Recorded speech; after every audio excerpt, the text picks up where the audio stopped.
LSRW சேனலை பார்த்து கொண்டிருக்கும் அனைவருக்கும் வணக்கம். இயல் 2 பெரிய புராணம் கவிதை பேழை நம்ம பார்க்கலாம். இன்னைக்கு 2024 பார்த்தீங்கன்னா உங்களுக்கு 7 பாடல்கள் கொடுத்துருக்காங்க பெரிய புராணத்துல. ஆனா இந்த வருஷம் பார்த்தீங்கன்னா 5 பாடல்கள் மட்டுமே கொடுத்துருக்காங்க. பெரிய புராணத்தை திருநாட்டு சிறப்பு இந்த பாடலை எழுதியவர் யாருன்னு பார்த்தீங்கன்னா சேக்கிழார். சரிங்களா? இப்ப நம்ம பார்க்கலாமா? காடெல்லாம் கழைக்கரும்பு காவெல்லாம் குழைக்கரும்பு மாடெல்லாம் கருங்குவலை வயலெல்லாம் நெருங்குவலை கோடெல்லாம் மட அன்னம் குளமெல்லாம் கடல் அன்ன நாடெல்லாம் நீர்நாடு தனை ஒவ்வா நலமெல்லாம். காடெல்லாம் கழைக்கரும்பு, காடு எல்லா இடத்துலயும் பெரிய பெரிய கரும்பு இருக்கு. காவெல்லாம் குழைக்கரும்பு, காவெல்லாம் அப்படின்னா இங்க சோலைன்னு அர்த்தம். சோலையெல்லாம் எப்படி இருக்கு? குழைக்கரும்பு. அந்த பக்கவாட்டுல வரும் பாத்தீங்களா? இப்ப வாழை மரத்துல கூட பாத்தீங்கன்னா பக்கத்துல பெரிய வாழை மரம் இருந்ததுன்னா சின்னதா குட்டியா இன்னொரு வாழை மரம் வரும் இல்லையா? அந்த மாதிரி பெரிய கரும்புக்கு பக்கத்துல பக்கவாட்டுல இன்னொரு சின்ன கரும்பு வந்ததா, அதுதான் குழைக்கரும்பு அப்படின்னு சொல்லியிருக்காங்க. மாடெல்லாம் கருங்குவலை, மாடெல்லாம் அப்படிங்கிறது இங்க என்ன அர்த்தம்னா பக்கம், பக்கத்துல பாத்தீங்கன்னா நிறைய மலர்கள் இருக்கு அப்படின்னு சொல்றாங்க. அடுத்தது வயலெல்லாம் நெருங்குவலை, வயலெல்லாம் பாத்தீங்கன்னா வயலெல்லாம் நெருங்குவலை அப்படின்னா நெருக்கமாக சங்குகள் உள்ளன அப்படின்னு சொல்றாங்க. அடுத்தது கோடெல்லாம் மட அன்னம், கோடெல்லாம் அப்படின்னா குளக்கரை, குளக்கரையில பாத்தீங்கன்னா மட அன்னம் அப்படின்னா சின்ன சின்ன அழகான இளமையான அழகான அன்னம் இருக்கு அப்படின்னு சொல்றாங்க. கோடெல்லாம் மட அன்னம் குளமெல்லாம் கடல் அன்னம். குளமெல்லாம் எப்படி இருக்குன்னு பாத்தீங்கன்னா கடல் மாதிரி இருக்கான், அதுல அன்னங்கள் இருக்கு அப்படின்னு சொல்றாங்க. நாடெல்லாம் நீர் நாடு, நாடு சுத்தி பாத்தீங்கன்னா வெறும் நீரா வளமா, நீர் வளம் அதிகமா இருக்கா. சோழ நாட்டுல பாத்தீங்கன்னா அப்படியே சுத்திலும் பாத்தீங்கன்னா அப்படியே நீர் நாடா இருக்கா. தனை ஒவ்வா நலமெல்லாம், இந்த நாட்டுக்கு சோழ நாட்டுக்கு இணையான வேறு நாடு கிடையாது அப்படின்னு சொல்றார். சரிங்களா? அத காடெல்லாம் கழைக்கரும்பு காவெல்லாம் குழைக்கரும்பு மாடெல்லாம் கருங்குவளை வயலெல்லாம் நெருங்குவளை கோடெல்லாம் மட அன்னம் குளமெல்லாம் கடல் அண்ணா நாடெல்லாம் நீர்நாடு தனை ஒவ்வா நலமெல்லாம். இது மனப்பாடமா வருது உங்களுக்கு.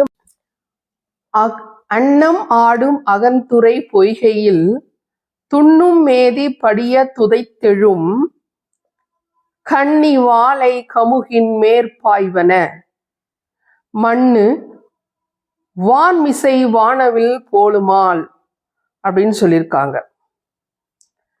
அதாவது அன்னம் ஆடும் அகந்துறை, அன்னம் ஆடும் அப்படின்னா இங்க என்ன பொருள் அப்படின்னு பாத்தீங்கன்னா அன்னம் நீராடுகிறதா, குளிக்கிறது. நீராடுறதுன்னா குளிக்கிறது. அன்னம் அந்த அகலமான நீர்த்துறையில என்ன பண்ணுது? அன்னம் குளிச்சுக்கிட்டு இருக்கு.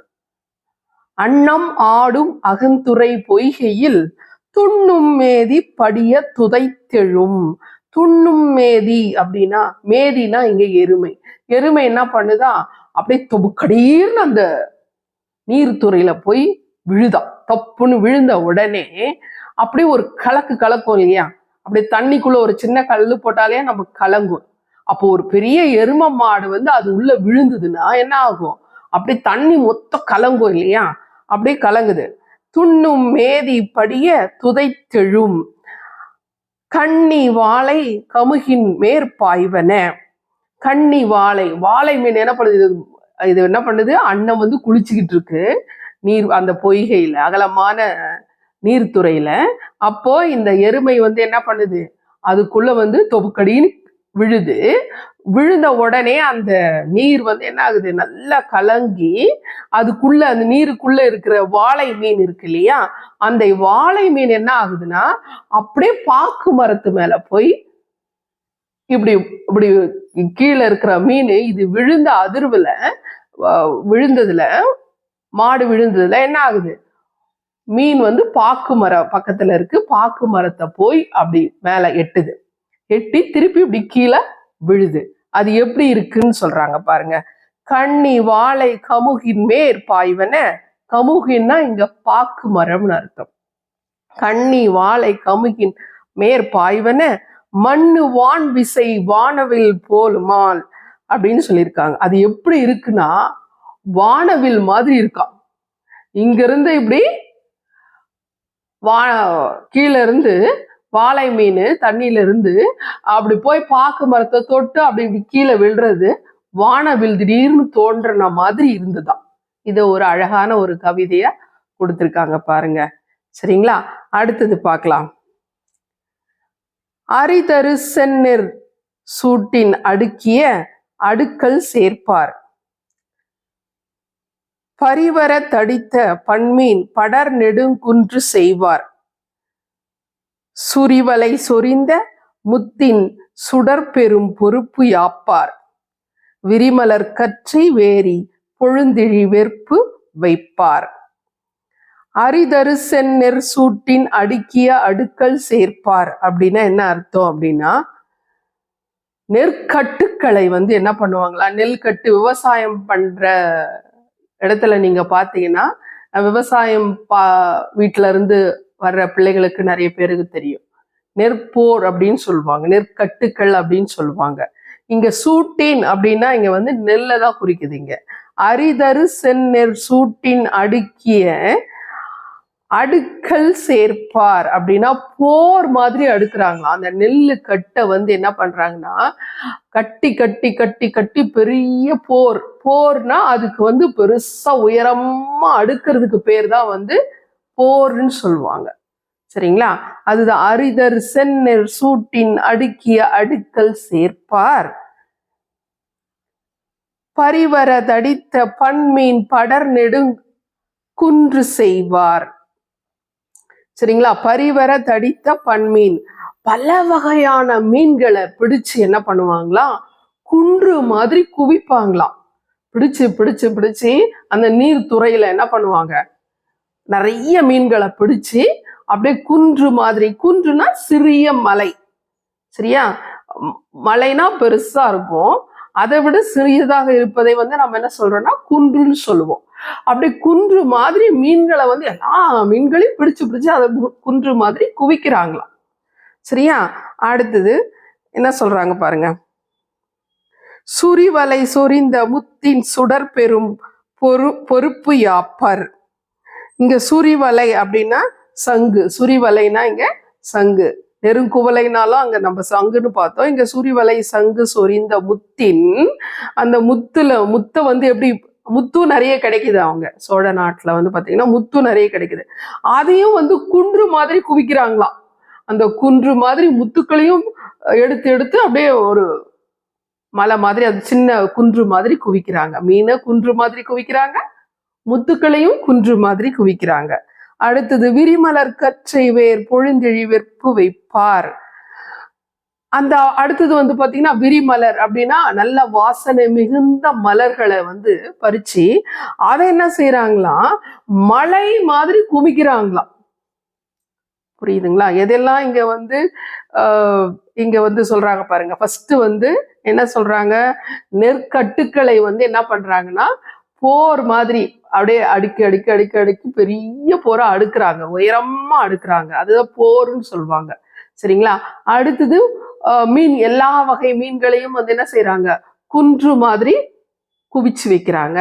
அடுத்தது என்ன செய்யறாங்க, முத்துக்களையும் அதே மாதிரி குன்று மாதிரி குவிச்சு வைக்கிறாங்க. நல்ல வாசனை மிகுந்த மலர்களையும் என்ன செய்யறாங்க, மலை மாதிரி, பெரிய மலை மாதிரி குமிச்சு வைக்கிறாங்களாம். அதுதான் இங்க மூன்றாவது பாடலா உங்களுக்கு கொடுத்துருக்காங்க. சரிங்களா, அடுத்தது பாத்தீங்கன்னா இதெல்லாம் எதனால உங்களுக்கு நிறைய நெல் விளையுது, மீன்கள் கிடைக்குது, மலர்கள் எல்லாம் நிறைய இருக்கு அப்படின்னு பாத்தீங்கன்னா நீர்வளம். அந்த நாட்டுல நீர்வளம் அதிகமாக இருக்கிறதுனாலதான் உங்களுக்கு நிறைய மீன்கள் கிடைக்குது, நிறைய நெற்பயிர்கள் விளையுது, முத்துக்கள் கிடைக்குது, மலர்கள் நிறைய வாசனை மிகுந்த மலர்கள்லாம் வருது. அதுக்காக இந்த பாடலை கொடுத்துருக்காங்க. சரிங்களா, அடுத்தது நான்காவது பாடல் நம்ம பார்க்கலாம். கற்றை துற்ற தடவரை முகடு சாய்த்து காலிரும் பகடு போக்கும் கரும்பெரும் பாண்டில் ஈட்டம் ஆழிய முகிலின் கூட்டம் அறுவரை சமயச்சாரல் போல்வலம் கொண்டு சூழும் காட்சியின் மிக்க தன்றே அப்படின்னு சொல்லியிருக்காங்க. சாலியின் கற்றைதுற்ற தடவரை முகடு சாய்த்து அப்படின்னா மலை மாதிரி இப்படி குமிச்சு வச்சிருந்தாங்க இல்லையா, நெல் கட்டுக்களை வந்து மலை மாதிரி குமிச்சு வச்சிருந்தாங்க இல்லையா, அதை மெதுவாக அப்படி சாய்க்கிறாங்க, அப்படி மெதுவா சாய்க்கிறாங்க. சாய்ச்சதுக்கு அப்புறம் காலிரும் பகடு போக்கும் கரும் பெரும் பாண்டில் ஈட்டம். காலிரு பகடு போக்கும், பகடு அப்படின்னா இங்க எருமை கடாங்களெல்லாம் என்ன பண்றாங்கன்னா அது மேல ஏத்தி அதுபடி வட்டமா நடக்க வைக்கிறாங்க. பாண்டில் அப்படின்னா இங்க வந்து வட்டமாக நடக்க வைக்கிறது. காலிரு பகடு போக்கும் கரும்பெரும் பாண்டில் ஈட்டம். ஆழிய முகளின் கூட்டம் அறுவரை சிமையச்சாரல். ஆழிய முகிலின் கூட்டம் அப்படின்னா என்னன்னா, வானத்துல வந்து நீங்க பாத்தீங்கன்னா கரும் மேகம், முகில்னா மேகம், முகில்னா என்னது மேகம், கருமையான மேகங்கள் வந்து கூட்டமா இருக்க மாதிரி இருக்கா. அறுவரை சிமையச்சாரல், அதாவது மலை உச்சியில மலை உச்சிக்கு மேல எப்படி இருக்குதான் கருமையான மேக கூட்டங்கள் எல்லாம் இருக்க மாதிரி இருக்கா. அடுத்தது சொல்றாரு பாருங்க, போல் வலம் கொண்டு சூழும் காட்சியின் மிக்கதன்றே. அதாவது பொன்மலை சாரல் மாதிரி, பொன்மலை இங்க எது சொல்றாரு அப்படின்னு நீங்க பாத்தீங்கன்னா, அந்த பில்லு கட்டு இருக்கு இல்லையா, அது என்ன நிறத்துல இருக்கும், நெல் கட்டு. அந்த நெற்கட்டு வந்து பாத்தீங்கன்னா மஞ்சள் நிறத்துல இருக்கும். அந்த மஞ்சள் நிறத்துல இருக்கக்கூடிய நெற்கட்டு எப்படி இருக்குதான் பொன்மலை மாதிரி இருக்கான். பொன்மலை அதாவது தங்கம், பொண்ணுன்னா இங்க என்னது தங்கம், தங்க நிறத்திலான மலைகள் மேல கருமையான மேக கூட்டங்கள் வர மாதிரி இருக்கான். சரியா, இப்ப இங்க அதுதான் சொல்லியிருக்காங்க. மறுபடியும் இங்க படிக்கிறேன் பாருங்க. அந்த மாதிரி நெற்பயிர்கள் வந்து அந்த மாதிரி விளைஞ்சிருக்கு சோழ நாட்டுல அப்படின்னு சொல்றாங்க. அடுத்து அந்த நெற்பயிர்கள்ல இருந்து நெல்லை எப்படி தனியா பிரிச்சு எடுக்கிறாங்க அப்படிங்கிறதுக்கான இந்த பாடல். அதாவது அதை மிதிச்சாதான் அது வந்து என்ன ஆகும், அந்த நெல் கட்டுல இருக்கிற நெல் வந்து விழும் கீழே. அதனாலதான் எருமைக்கடாவை விட்டு அந்த நெற்பயிர் மேல வந்து மிதிக்க சொல்றது. சரிங்களா, இங்க அதுதான் சொல்லியிருக்காங்க பாருங்க. சாலியின் கற்றைதுற்ற தடவரை முகடு சாய்த்து காலிரு பகடு போக்கும் கரும்பெரும் பாண்டில் ஈட்டம். ஆலிய முகிலின் கூட்டம் அறுவரை சிமையச்சாரல் போல்வலம் கொண்டு சூழும் காட்சியின் மிக்கதன்றே அப்படின்னு சொல்லியிருக்காங்க. சரிங்களா, அடுத்தது 5வது பாடல். நாளிகேஞ்செருத்தி நறுமலர் நரந்தம் எங்கும் கோழி சாலந்த மாலம் குளிர் மலர் குரவம் எங்கும் தாளிரும் போந்து சந்து தன்மலர் நாகம் எங்கும் நீலிலை வஞ்சி காஞ்சி நிறைமலர் கோங்கம் எங்கும். அதாவது இந்த பாடல்ல வந்து நீங்க பாத்தீங்கன்னா எல்லாமே மரத்தை தான் குறிப்பிடுறாங்க. என்னென்ன மரம் அப்படின்னு நீங்க பாத்தீங்கன்னா, ஃபர்ஸ்ட் அவர் வந்து நாளி அப்படின்னா இங்க வந்து தென்னை மரம். நாளினா என்னது, தென்னை மரம். நாளி சேர்த்து சொல்லியிருக்காங்க. நாளிகேஞ்செருத்தி அப்படின்னா அது ஒரு வகையான செருத்தி அப்படிங்கிற ஒரு வகையான புல் மரம். சரிங்களா, தென்னை மரம் ஒரு வகையான பெரிய புல் மரம். அடுத்தது நறுமலர் நரந்தம் எங்கும். நறுமலர் அப்படின்னா இங்க வந்து வாசனை, நல்ல வாசனை உள்ள நார்த்தங்காயம். நார்த்தங்காய் கேள்விப்பட்டிருப்பீங்க இல்லையா, அது வந்து ஊறுகாயெல்லாம் போடுவாங்க. நார்த்தம் பழம் அது வந்து சரிங்களா புளிப்பா இருக்கும். அது வந்து மாங்காய் மாதிரி ஒரு வகையான புளிப்பான பழம். அதை வந்து அந்த வாசனை அதுதான் இங்க சொல்றாங்க. நறுமலர் நரந்தம் எங்கும், எங்கும் அந்த நார்த்த மரம் இருக்கா. அடுத்தது கோழி சாலந்த மாலம். கோழி சாலந்த அப்படின்னா கோழி அப்படின்னா இங்க வந்து கோழி அரசமரம். கோழின்னா இங்க என்ன கொடுத்துருக்காங்கன்னா அரசமரம். அரசமரம் எல்லாரும் பார்த்துருப்பீங்க, கோயிலுங்கள்லாம் நிறைய பார்த்துருப்பீங்க. சரியா, பிள்ளையார் கோயில்ல முக்கியமா பார்த்துருப்பீங்க அரசமரம். சரியா, அதுக்கு கீழே வந்து பிள்ளையாரெல்லாம் வச்சிருப்பாங்க இல்லையா, அதான் அரசமரம். கோழி அப்படின்னா இங்க வந்து அரசமரம். அடுத்தது சாலம். சாலம் என்ன மரம் அப்படின்னு நீங்க பாத்தீங்கன்னா ஆச்சாமரம். ஆச்சாமரம் வந்து நீங்க பாத்தீங்கன்னா நாதஸ்வரம் எல்லாம் செய்யக்கூடிய மரம், அந்த நாதஸ்வரம் இசைப்பாங்க இல்லையா, கல்யாணத்துல எல்லாம் இசைப்பாங்க இல்லையா, அதெல்லாம் வந்து எந்த மரத்துல செய்யறாங்கன்னா இந்த ஆச்சா மரத்துல தான் செய்யறாங்களாம். சரிங்களா. அடுத்தது தமாலம். தமாலம்ங்கிறது என்ன மரம் அப்படின்னு நீங்க பாத்தீங்கன்னா பச்சிலை மரம். பச்சிலை மரம் நீங்க வந்து பச்சிலை மரம்னா என்னன்னா மருத்துவ குணம் நிறைந்த ஒரு மரம். குளிர்மர குரவம் அப்படின்னா குளிர் மலர் குரவம்னா எங்கு பார்த்தாலும் கொத்து கொத்தாக மலர்கள் பூக்கக்கூடிய மரங்கள் இருக்கு. எங்கும் தாளிரு போந்து சந்து தன்மலர் நாகம் எங்கும். அதாவது இங்க வந்து சந்து அப்படின்னா வந்து சந்தன மரம். அது தாளிரு போந்து அப்படின்னா பருத்த பனை மரம். பெரிய பெரிய பெரிய பனை மரம். பனை மரம் நீங்க எல்லாம் பார்த்துருப்பீங்கல்ல. அந்த பனை மரம் வந்து பெருசா இருக்கு. அது அந்த அடி வந்து இவ்வளோ பெருசா இருந்து உயரமா இருக்கு. அது தாளிரு போந்து சந்து தன்மலர் நாகம். அத சந்துனா இங்க வந்து சந்தன மரம், நாகம்னா நாகமரம், நாகலிங்க பூ அப்படின்னு சொல்லுவாங்க. அந்த பூ வந்து சாமிக்கெல்லாம் வைப்பாங்க, சிவபெருமானுக்கு. அதை நீங்க சில இடங்கள்ல பார்த்துருப்பீங்க. அதாவது அந்த பூ வந்து எப்படி இருக்கும்னா பாம்பு மாதிரியே இப்படி இருக்கும். அதுதான் நாகலிங்க பூ அப்படின்னு சொல்லுவாங்க. தன்மலர் நாகம் எங்கும் நீலிலை வஞ்சி காஞ்சி நிறை மலர் கோங்கும் எங்கும் அப்படின்னு சொல்லியிருக்காங்க. காஞ்சினா ஆற்று பூவரசு. காஞ்சினா இங்க வந்து ஆற்று பூவரசு மரம். சரியா. எங்கேயுமே இந்த மாதிரி மரங்கள் நிறைந்து காணப்படுகிறது அப்படின்னு சொல்றாங்க. அத மறுபடியும் இங்க படிக்கிறேன் பாருங்க. நாளின்னு என்ன சொன்ன, தென்னை சொன்ன இல்லையா. நாளி கேஞ்செருத்தி நறுமலர் நரந்தம் எங்கும் கோழி சாலந்த மாலம் குளிர் மலர் குரவம் எங்கும் தாளிரும் போந்து சந்து தன்மலர் நாகம் எங்கும் நீலிலை வஞ்சி காஞ்சி நிறைமலர் கோங்கும் எங்கும் அப்படின்னு சொல்லி முடிச்சிருக்காங்க. இந்த பாடல் எல்லாம் எதுக்காக கொடுத்திருக்காங்க அப்படின்னு பாத்தீங்கன்னா ஒரு நாட்டினுடைய சிறப்பு எவ்வளவு அழகாக சிறப்பாக செழிப்பாக இருக்குது அப்படிங்கிறதுக்காக சேக்கிழார் வந்து சோழ நாடு வந்து இவ்வளோ சிறப்பு வாய்ந்ததா இருக்கு அப்படிங்கிறதுக்காக இந்த பாடல் 5 பாடல்களை உங்களுக்கு கொடுத்துருக்காங்க. சரிங்களா. காடெல்லாம் களை கரும்பு இருக்கு, அன்னப்பறவைகள் எல்லாம் வந்து நீர்நிலைகள்ல விளையாடுது. அதுல வந்து எருமை கடா வந்து விழும்போது வாழை மீன் வந்து பாக்கு மரத்துல தொடுது. பாக்கு மரத்துல இருந்து கீழே விழறது எப்படி இருக்குன்னா வானவில் மாதிரி இருக்கு. அடுத்தது வந்து நெற்கட்டுக்களை வந்து போர் மாதிரி அடுக்குறாங்க. மீன்களை வந்து எப்படி குமிக்கிறாங்க, குன்று மாதிரி குமிக்கிறாங்க. முத்துக்களை குன்று மாதிரி குமிக்கிறாங்க. அடுத்தது என்ன செய்யறாங்க, விரிமலர் மலர்கள் எல்லாமே மலை மாதிரி குமிக்கிறாங்க அப்படின்னு சொல்லி 3வது பாடல்ல கொடுத்துருக்காங்க.